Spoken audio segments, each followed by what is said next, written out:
Hello, you're watching QPVN News. I'm Anh Tuấn and we keep you up to date with the headlines. Vietnam and Cambodia promote effective practical defense cooperation. Vietnam and US sign agreement to boost CBRN emergency response. Enterprises join forces to boost localization for sustainable growth. On the afternoon of June the 3rd, General Vong Phi Sen, Commander-in-Chief of the Royal Cambodian Armed Forces, presided over a solemn welcome ceremony for General Nguyễn Tân Cương, Chief of the General Staff of the Vietnam People's Army and Deputy Minister of National Defense, along with a high-ranking military delegation of the Vietnam People's Army on an official visit to Cambodia. General Vong Phi Sen affirmed that the visit reflects the strong friendship and growing defense cooperation between the two militaries, further deepening the traditional ties between Vietnam and Cambodia. Cambodia always remembers Vietnam's assistance in the liberation of the nation from the Pol Pot genocidal regime, helping Cambodia to recover and develop. The Cambodian side expressed sincere thanks to the party, state, people, and the Vietnam People's Army for their continued spiritual and material support to the country and the Royal Cambodian Armed Forces. General Vong Phi Sen highly appreciated the outcomes of defense cooperation between the two countries, including human resource training, repatriation of remains of Vietnamese volunteer soldiers and advisors, coordination between military units, joint rescue operations, twinning activities between border forces, and close cooperation in managing and maintaining stability along the shared borderline and markers. General Nguyễn Tân Cương emphasized that the visit is part of the efforts to realize the outcomes of the February 2025 meeting between the Politburo of the Communist Party of Vietnam and the Standing Committee of the Cambodian People's Party. General Nguyễn Tân Cương acknowledged the practical and effective defense cooperation between the two sides in recent years. Delegation exchanges at all levels, especially high-level visits, have been actively promoted. The annual meeting of the defense ministers of Vietnam, Cambodia, and Laos remains strong and increasingly effective.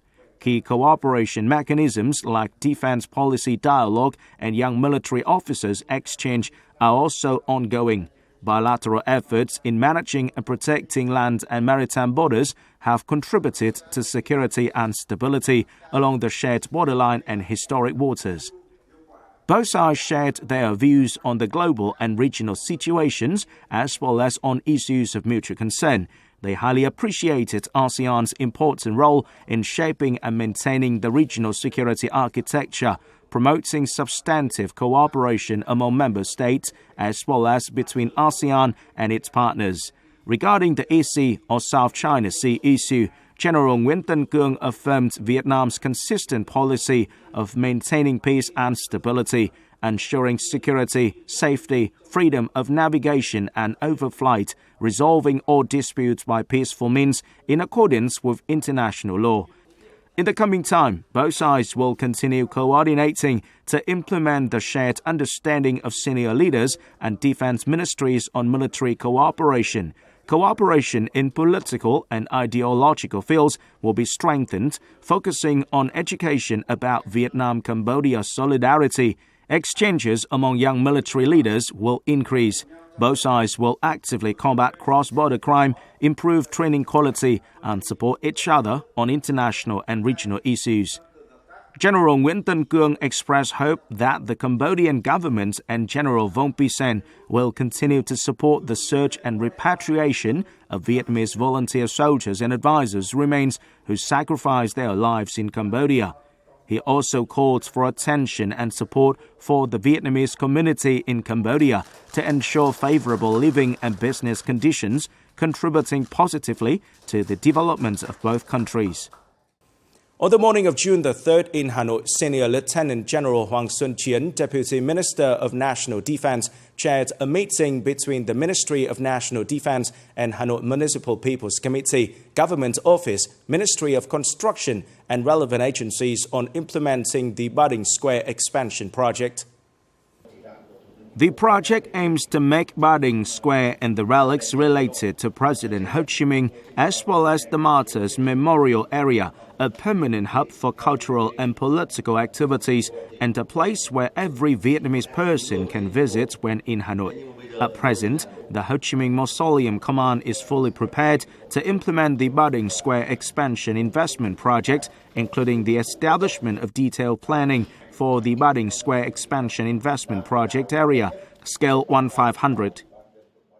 On June the 3rd, the General Staff of the Vietnam People's Army held a conference to disseminate and implement Resolution number 59 of the Politburo on international integration in the new situation and conclusion number 125 of the Secretariat on strengthening the implementation of Directive number 25 of the Secretariat on promoting and elevating multilateral diplomacy to 2030.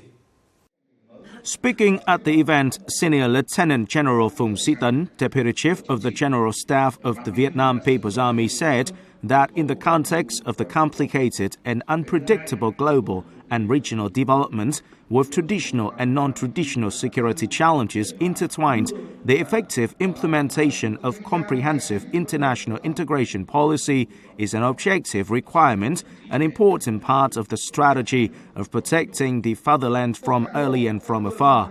The Deputy Chief of the General Staff emphasized that the documents bear important and strategic significance in the orientation of national development and protection. The Vietnam Air Force ready for performance to celebrate the 80th anniversary of the August Revolution and National Day, September the 2nd. This was emphasized at the working session of Lieutenant General Phạm Trường Sơn, Deputy Chief of the General Staff of the Vietnam People's Army, with the Air Defense Air Force Service and relevant agencies and units on June the 3rd in Hanoi. Lieutenant General Phạm Trường Sơn highly appreciated the determination and efforts of the Air Defense Air Force Service in carrying out the air show at the recent 50th anniversary of the liberation of the South and National Reunification Day, which deeply impressed the public. Building on such achievement, Lieutenant General Phạm Trường Sơn asked the Air Defense Air Force Service to coordinate with relevant agencies and units to develop a specific plan for the air show in preparation for the country's upcoming major event.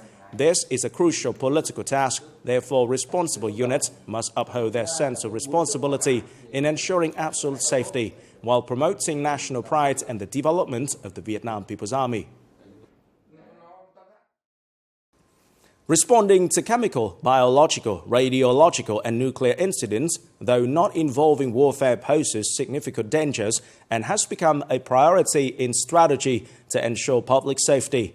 On June the 3rd in Hanoi, Vietnam and the United States signed a cooperation agreement aimed at enhancing rapid and effective response capabilities to emergencies involving such hazardous incidents. CBRN incidents are a critical task in safeguarding national security and public safety. These incidents can occur unexpectedly and cause serious consequences, not only in terms of human casualties, but also to the environment, economy and society. Amid growing non-traditional threats, strengthening capabilities to handle CBRN situations is a priority for many countries, including Vietnam. Speaking at the signing ceremony, Colonel Nguyễn Đình Hiền, Commander of the Chemical Corps and Director General of the National Action Center for Toxic Chemicals and Environmental Treatment, emphasized that the agreement is not only a commitment to cooperation, but also demonstrates Vietnam's determination to protect communities from dangerous incidents. The United States also affirmed that proactive response is key to minimizing damage and ensuring rapid recovery following disasters. This cooperation agreement and accompanying workshop mark a practical step forward in the strategy to strengthen CBRN incident response capabilities and contribute to advancing the comprehensive strategic partnership between Vietnam and the United States. Coming up next, Vietnam and Japan boost cooperation in supporting industry. Enterprises join forces to boost localization for sustainable growth.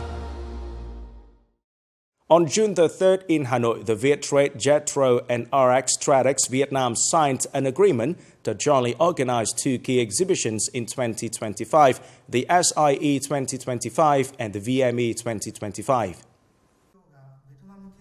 According to the Ministry of Industry and Trade, Vietnam's supporting industries currently meet only around 10% of the domestic demand for components. Meanwhile, Jetro's latest 2024 survey shows that 56.1% of Japanese businesses operating in Vietnam plan to expand their investments in the next 1 or 2 years, with 50.9% intending to increase local procurement. In response to these practical needs and cooperation trends, the two exhibitions aim to introduce key technological solutions such as digital transformation, flexible automation, zero-emission production, and digital supply chains. These are considered critical elements for the future of manufacturing in Vietnam. More than a business matching platform, the two exhibitions mark a new step forward in the comprehensive cooperation between Vietnam and Japan. The government has tasked Kiên Giang province with selecting a domestic investor for the expansion of Phu Quoc International Airport, aiming to serve the APEC 2027 summit while maintaining its dual civilian-military function. According to the resolution issued on June the 1st, the project will follow a business investment model. Kiên Giang is authorized to approve and adjust investment policies under provincial-level procedures. The province is also empowered to evaluate and approve the environmental impact assessment and fire safety designs for the project. Currently, the 4E level airport includes a terminal for 4 million passengers annually, a 3,000 meters x 45 meters runway, 14 aircraft stands, and a 14,500 tons per year cargo terminal. To meet APEC 2027 requirements, the airport will add a VIP terminal and 16 more parking stands for official aircraft. A minimum localization rate of 70% is set for major public investment projects such as the North-South High-Speed Railway. This seen by many as a strategic move to reduce reliance on imports, enhance domestic industrial capacity, and ensure sustainable economic growth.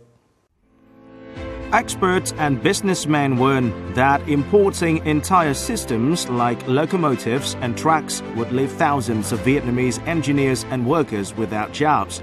But developing a domestic railway industry, though difficult at first, will bring long-term benefits.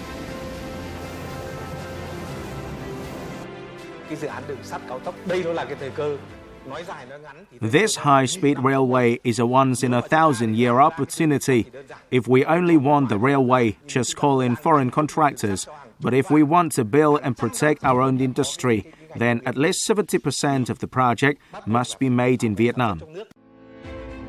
Handing over everything to foreign contractors may be faster, but it risks undermining local industries. Experts say project criteria must prioritize capable Vietnamese enterprises and encourage partnerships for technology transfer.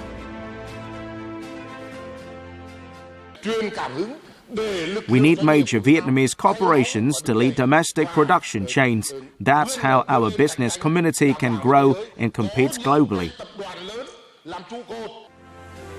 In addition to business efforts, a clear and transparent legal environment is vital.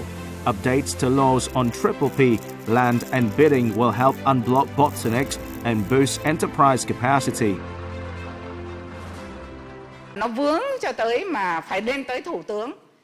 If a policy issue needs the Prime Minister's attention, it should be resolved within a fixed time frame of 7 or 15 days. That's how we keep things moving. Experts emphasize that the state should lead in regulation, but leave space for domestic enterprises to take the initiative. Only then can Vietnam build a strong, resilient, and sustainable economy.